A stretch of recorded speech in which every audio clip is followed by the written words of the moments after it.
Just over here, please. Lawrence, just one down. Right, please. That's your right, please.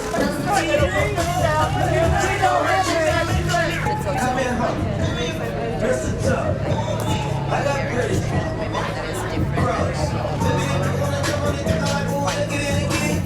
The front, please. Michael. And straight on. Just over here, please. And Michael, back with it.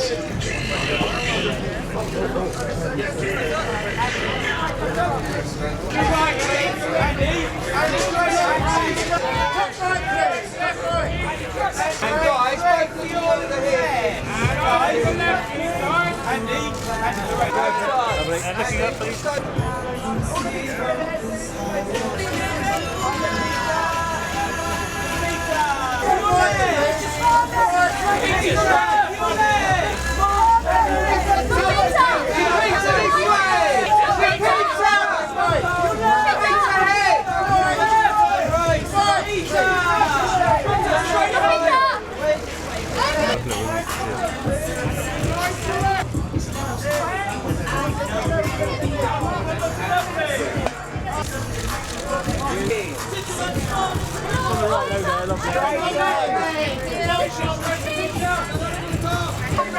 Just to right, please.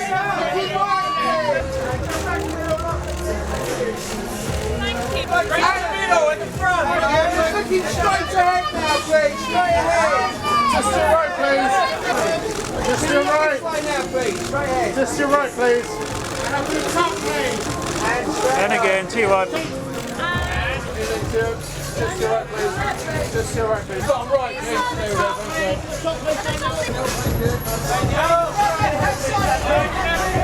Straight ahead, please. In the middle, to the front, in the middle, please. To the left, please. To the left.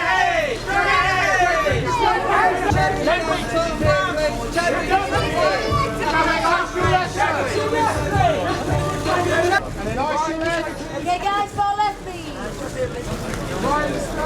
And both of you eyes left, please. And straight ahead.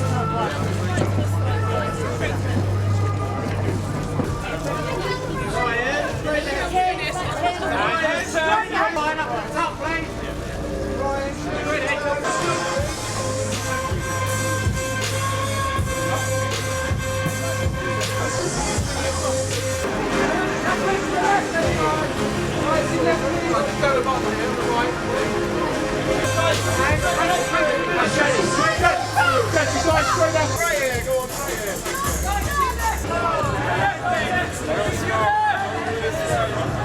One right here, look in here. Well, Lovely, thank you.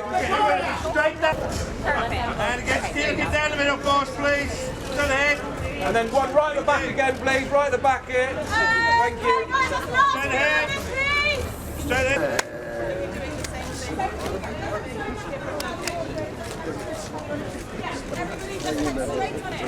The exact same way running. If everybody could just turn with their backs to the ball. Straight ahead. On the right hand side. All right. And straight ahead, boss. Straight forward.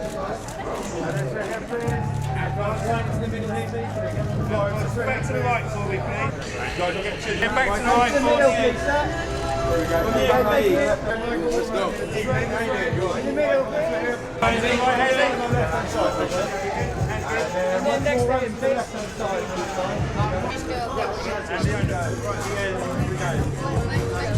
The next one along, sorry, Leon, just the top one at the back. Keep going there. Sorry, 1 second, but just sorry.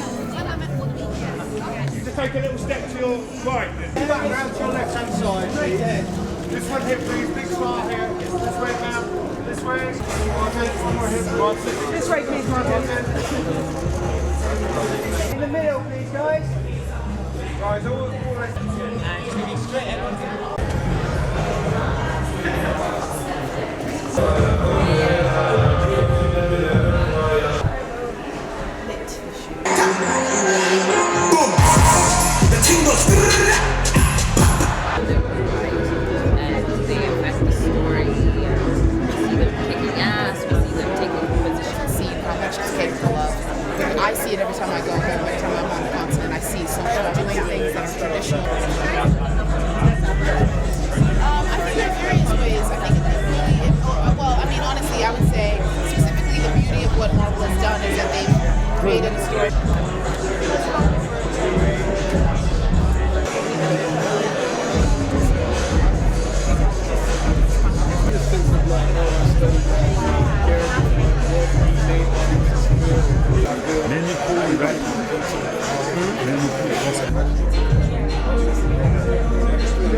Proper work with her as well.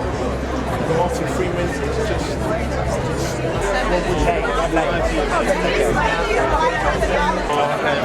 it was never a moment like, yeah, we got it, you know what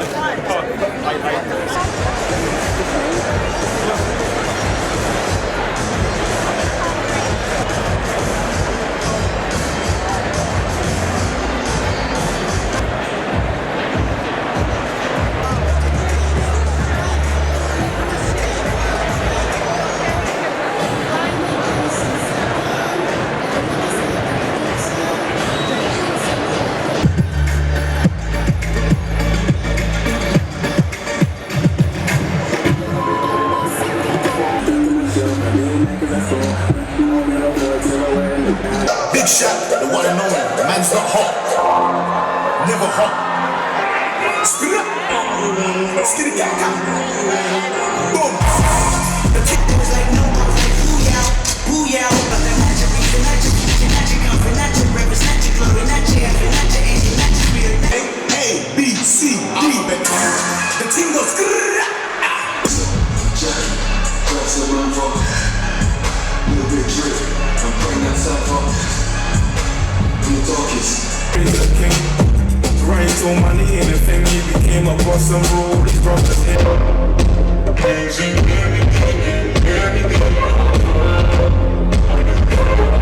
This bass, it's not hot.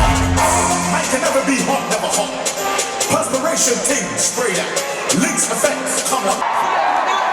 I would love to welcome to the stage the director of Black Panther, Mr. Ryan Coogler.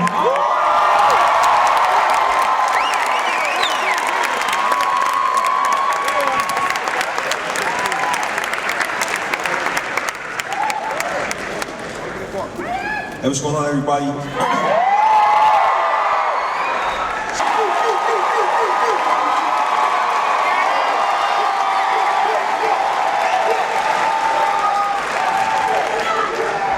We got the under.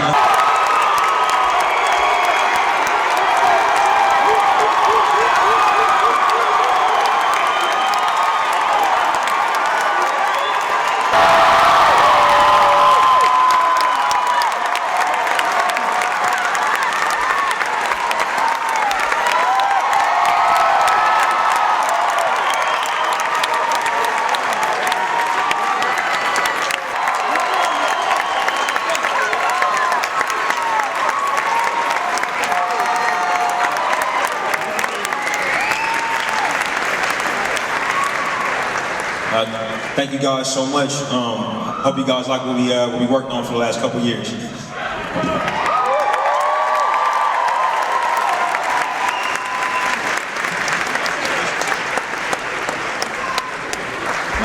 Thank you guys so much. Hope you guys like what we worked on for the last couple years.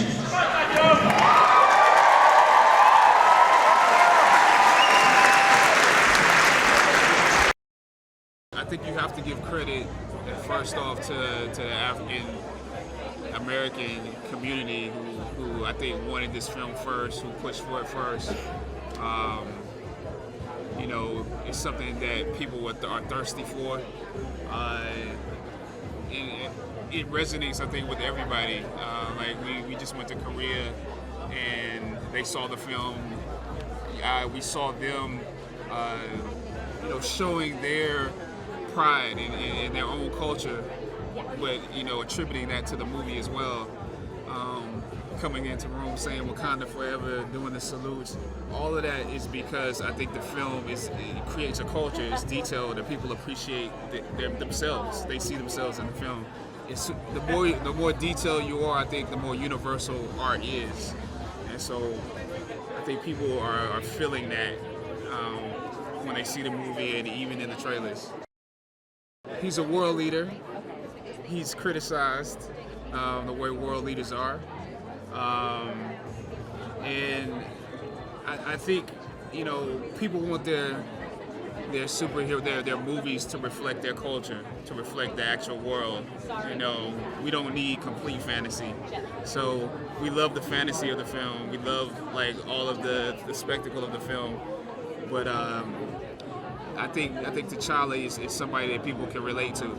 You know, he has a little sister, he has a mother that he loves, he has friends, and you see different aspects of who he is. You know, as you go through the film. So I think, you know, I think T'Challa he's somebody that you can actually reach. You know, hopefully all superheroes do that though. It was refreshing to be around it on set. You know, what's great about it is that they're all different types of women. There's not one image that all women have to live up to. They all have their own version of beauty. So that was amazing. It feels good. It feels really, really good, and it feels good to have the support in the US and around the world, and also back here in London. So I'm really proud to bring this home. It was amazing to play her. The aspects that I love about her, she's just a kid, you know, and you can relate to her. You know, she's not so far away. She's super intelligent and love to work with vibranium and help her brother, but she's still relatable. Like every kid can be like, hey, I can be Shuri. I hope people can be inspired. You know, I know that everybody's going to take their own personal things away, but I can only hope that people can be inspired, and it can open the door for more films like this to be made. It's majorly important. It's an unconquered nation, so they have the freedom to try out new things and test new things, and it just shows where technology can go in the future. So yeah, it's gonna inspire the next brain to make a kimoyo bead and do all of that amazing stuff. Yeah. Man, I feel like it could have been made any time, and it could have been made 10 years ago, but this just seems like the right time, the right director, the right cast, and it's just necessary. It's necessary, the climate that we're in, you know, we need to be inspired, we need to see something different, we need to see just something just amazing, so altogether it's a good time for it to be made, so why not? Yeah, I was a big comic book fan. Always, any comic book I get my hands on, I pretty much read. When Ryan gave me a call, it was super easy for me. Our third film working together, and anytime I get a chance to kind of play into that world of fantasy and Marvel, for me is a no-brainer, especially Black Panther. First time he's getting his origin story. Being able to see myself and characters on screen, representation I think is extremely important. So the fact that Marvel is backing this project at this time I think is extremely important, and I'm just proud to be a part of that conversation. Something that me and Ryan definitely want to stay away from is a typical, like, you know, twirling the mustache, you know, blow up the world type of antagonist. You know, we wanted people to understand where he was coming from, and the conversation between T'Challa and Killmonger is, you can argue both sides, you know, you can kind of relate to one side or the other, and that's so great about the conversation. I'm really looking forward to the talks and the topics and things that will be happening after people actually watch the film. So yeah, I think it's an important one. Marvel's first Black, extremely wealthy, technologically advanced, you know, country of Wakanda finally gets his introduction, you know, to the rest of the world. I think, you know, breaking down stereotypes of, you know, what the outsiders would assume Africa would be like, and then Black Panther being, you know, coy enough to play into those stereotypes to kind of keep, you know, Wakanda safe and sound, and the conversation of going against old tradition versus new tradition. How do you evolve, you know, to go from isolation to expanding into the world and being a little bit more involved in, you know, foreign policy and stuff like that. So it's a very multi-layered film, you know, and has a lot of tropes and themes. So, you know, hopefully people would resonate with some of those things. Yeah, you know, T'Challa is dealing with a lot. You know, the loss of his father, and him coming to his own on the throne and figuring out what kind of king is he going to be, and legacy is super important. Even Killmonger hasn't, you know, have issues with identity in his culture and his past, and figuring out what type of legacy he wants to leave behind for the future. So yeah, legacy is definitely a big part of this movie as well. I think he has a strong sense. He doesn't, you know, and I think that's the thing with Killmonger. He had his identity and his culture kind of stripped from him and lack thereof. So he's trying to find out exactly what that means to him, and in the process, you know, getting a little revenge. So yeah, it's an epic movie, you know, multi-layered, action-packed, and hopefully people will take away from it more than just the just the superhero aspect of it all. Man, I just hopefully people take something away from the film they didn't expect going into it. You know, I think that's the joy of being able to work with a big studio film like like Marvel, but then also working with a talented visionary director like Ryan Coogler. That if you know his work, you know what he stands for, it's going to have characters that matter, have heart, and it's going to say something. So if we can do the both, I think we have a well-rounded movie. I think it's really important to see women in different lights and to see women have agency and power because it's reflective of the women who actually exist in this world. Ryan really wanted to tell a story where women played a role similar to the kinds of role women play in his life. And so what we have is really powerful women, and they're really different, and they're different in their power. And them assuming their power doesn't in any way diminish the male power. And I think it's a beautiful image of what is possible in the world, you know, if we just get out of each other's way and allow each other to realize our full potential. I think what's really cool about the Marvel universe is every superhero that they introduce does really have their own personality, and so the Black Panther is one of the only, I think, superheroes that is also a ruler of a nation. So his responsibilities, his sense of self and sense of duty is going to be different from other superheroes. And I hope this is just a widening of the Marvel universe, and we'll see how this then affects the rest of the Marvel universe. I liked the fact that she is this independent woman, and she is this lone wolf that also has a real sense of loyalty to her country. I love that she's stealthy and goes under the radar, and she has all these skills. I love how well she fights as well, how intelligent she is, and I love the effect she has on the king. Well, I hope it sparks a long overdue conversation, a Pan-African conversation. I hope people are able to relate to it. I hope it sparks questions and debate about who are we and who are our people, you know, what are borders, what do borders mean to us, you know? I think that's an important conversation for all of us to have, honestly. My character's called Wakabi. He's the leader of the border tribe, and he basically is kind of like a metaphor for Wakanda. He's got this blanket, and all the tribe have this blanket where they hide what they have and they hide how powerful they are, and which is kind of like Wakanda, where it hides what it has in order for the outside world, and it protects the borders and whoever goes in and out. And he's T'Challa's best friend. It's called Black Panther. Ryan Coogler. What else do you want? Chadwick Boseman, the VR, with that Michael B. Jordan. Like, I can go on for days, bro. I think that's what we hear. You know, he's I mean, there's a scene when T'Chaka says, if a son isn't prepared for his father's death, he's failed as a father. You know, and that's what this is about. It's about how the next generation and how does Wakanda grow after T'Chaka's death. And yeah, I think grief is a huge theme in this film. You know, is how people deal with grief and how it informs who they are moving forward. Is something that struck. That came out to me when I watched it for the first time. So yeah, and pain, you know, and displacement, and especially when you're from an African community but feel out of place by it because you don't understand the culture and the language and X, Y, Z. So yeah, that's what the themes that really stuck out to me.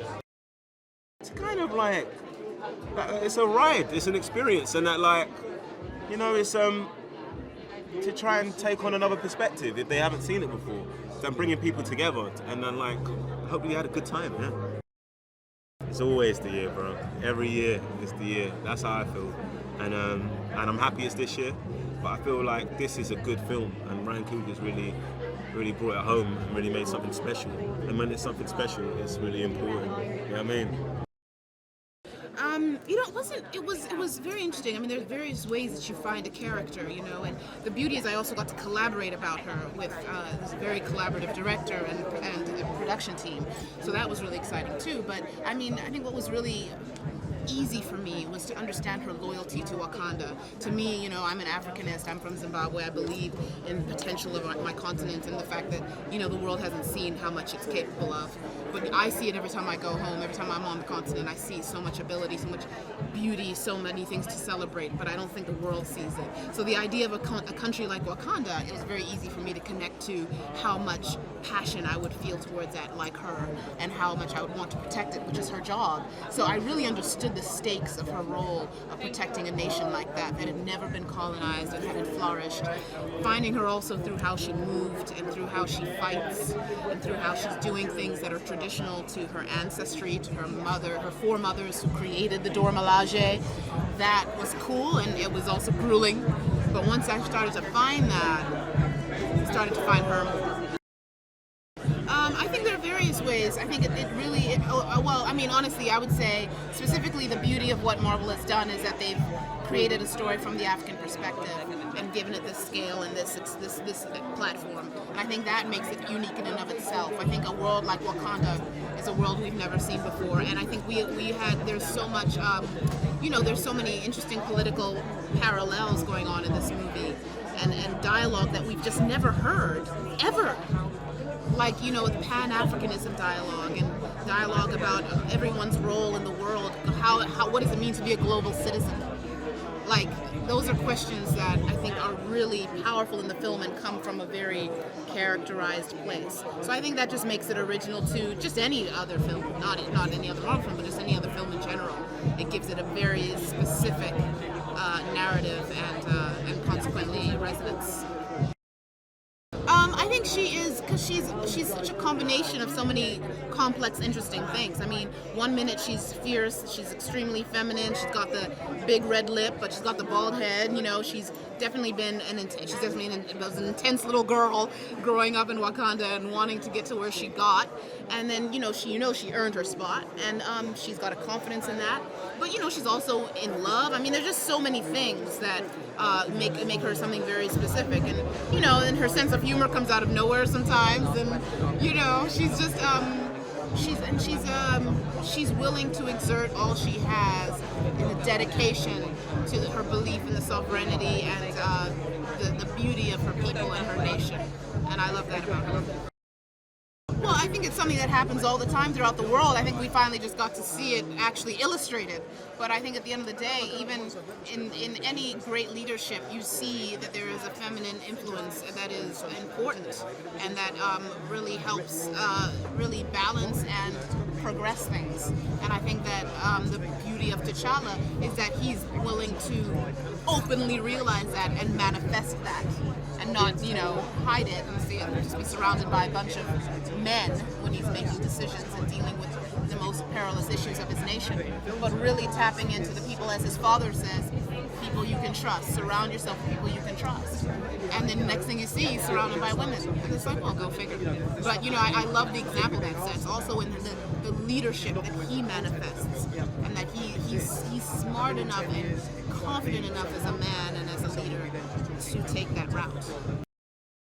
I've never known such anticipation for a movie. Honestly, it's like people have asked me about this film for about the last year regularly. Every single day they've come up to me, more than any other film that I've ever done practically. I think the expectation is because everybody realises there's a big sea change happening in terms of attitudes towards filmmaking, in terms of casting, and obviously this is a predominantly black cast in a very, very big blockbuster tentpole movie with a incredible story and a very important sort of social message contained within the story, but wrapped up in grand entertainment. So I think I think people have really sensed that vibe.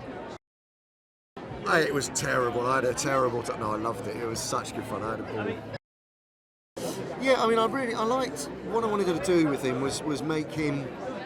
If you play a dark character, a villain, and you play just sort of just pure cruelty and horror and terror, and that's pretty much a one-note samba, really, and you're not going to get very far with it. And I know that the way Ryan had wanted to approach it, the way I did too, was to almost seduce the audience into liking the character, almost, kind of make you want to be with this unhinged guy, you know, like you would find him entertaining to be around, and so that was very much the approach. I think it's all about building bridges, not walls. I think it's, I mean, you know, Wakanda as a country can choose to be isolationist, or it can choose to open its doors and help the rest of the world. And by flipping it, putting it in a third world, supposedly, country, it's a very, very clever piece of messaging, really. Well, I just hope that, you know, I'm just imagining what it must be like if you're a young black person or person of colour, however one wants to describe it, going to see this movie, and perhaps it's your first movie, big blockbuster movie, and you must think, gosh, this is normal, this is normality, this is how films are made, and I'm seeing myself represented on screen. You know, that shouldn't be the case in 2018. You know, it shouldn't be an extraordinary film, and that's what I think hopefully will happen after this movie, is that there will be many more high-level blockbuster movies which are as diverse as this one. Well, Ayo is a member of the Dora Milaje, and she is a warrior. She and her colleagues, they protect Wakanda and the royal family. It's good. I like it, I really enjoy it. If you were allowed to be on this road and produce this movie, that's already more than I ever expected, you know? So that's the biggest gift ever. I hope I will see more of that. I hope that people will see the movie and realize, oh, there's a great potential in women and they can do, because I was waiting for that also, you know, like to be able to play a character like that. So I hope that people will see it and understand that this is what we can do too, although we're women. I train anyway, and when we started with the movie, I had to learn to work with a weapon, and the spear is not my favorite weapon, but they really prepared as well, so with basic drills, and we had to get a good condition, being able to physically and mentally be ready to do this for weeks, and we obviously survived. I'm still reacting. I have to still process it, and I'm happy that I can see it another time, because there's so much, although I'm in the movie and I know what happens, it's still overwhelming. Especially hope for young people to go out of the movie and think, wow, that was a great experience, and maybe I want to train, or maybe I can see myself being the technician, or, you know, like a leader. You have a lot of role models, male and female, in this movie, and I think this is something people can learn from. Hopefully it's going to be different, because, you know, I like Marvel films, and I think they're all different in their own way, and I think this one is going to hopefully enter the pantheon of really good, entertaining, strong Marvel films, because it has to hold its own in that context as well. So yeah, I hope it's going to be one of the good ones of those. Yeah. There are so many aspects of it, you know, design, everything. I think the aesthetic of it I really, really love, and I think the audacity of it, and the audacity of Ryan's vision, I think is second to none, and it's genuinely exciting, you know, because aside of all the sort of socio-political stuff, he's a really good filmmaker, you know, he's a very good craftsman, he knows what the hell he's doing, and I'm looking forward to people who maybe haven't seen Fruitvale Station or Creed getting onto this and going, wow, this guy is going to be around, please God, for a very long time. Oh, I love it. Well, I mean, I love London with every part of my being, so it's great to be here giving, you know, it's weird to be doing a film premiere at this place, you know. I've seen gigs here, but I've never done a film premiere here. It's lovely. The people come away entertained and enthralled, and maybe a bit provoked, I hope, yeah, but mainly things have to be entertaining. You know, if it's not entertaining, then we fail to do our job, and I believe that it is entertaining. I've seen it, and I'm very glad about it, but that's the thing, people, you've got to be entertained by it, and if it provokes thoughts or conversations, that's all the better. We didn't ever really truly knew how audiences would respond, but we put our all into it. So when the reception is positive, man, you know, it's an amazing feeling, you know. As a filmmaker, you try not to let your emotions get too involved in that, though, because you can't control it, because you don't want to get too high or too low. But I'll be lying to you if I didn't say it felt amazing. You never feel like you're just nailing it, you know what I mean? Like, or at least I don't. You always feel like you're getting at something, you're getting there, you know, and then you got to move on with your time. We had amazing actors, you know, and a lot of talent behind the camera as well. So pretty much when people showed up, it would always feel substantial, you know. But I always felt like my job was to try to keep pushing and keep digging. You know what I mean? Like, and try to keep getting at the truth of whatever the moment was or whatever the scene was, the situation, the character. But it was never a moment where like, yeah, we got it, you know. I feel like art's not like that, you know. It's such an inexact science, you know. You never know. I'm a comic book fan, you know, and I've also had experience doing something similar. And I also read comics, and comics, that's how they work. You know, like you read a Black Panther comic, you know that the X-Men or the Fantastic Four are around somewhere. Sometimes they show up, sometimes they don't, you know, but it exists in a larger context. So I was you know, relatively comfortable with the concept. I mean, yeah, he's an amazing artist. You know, like I had a chance to meet him before this, you know, working relationship on this project. You know, and I worked with an incredible composer, Ludwig Göransson, who did our score, and we would always talk about, you know, the potential, the idea of working with an artist who can do an album, you know, around the film. You know what I mean? And so when the opportunity came up to work with Kendrick, you know, we jumped at it, man. And through him, we got to work with some amazing artists like The Weeknd and so many other really great ones in that.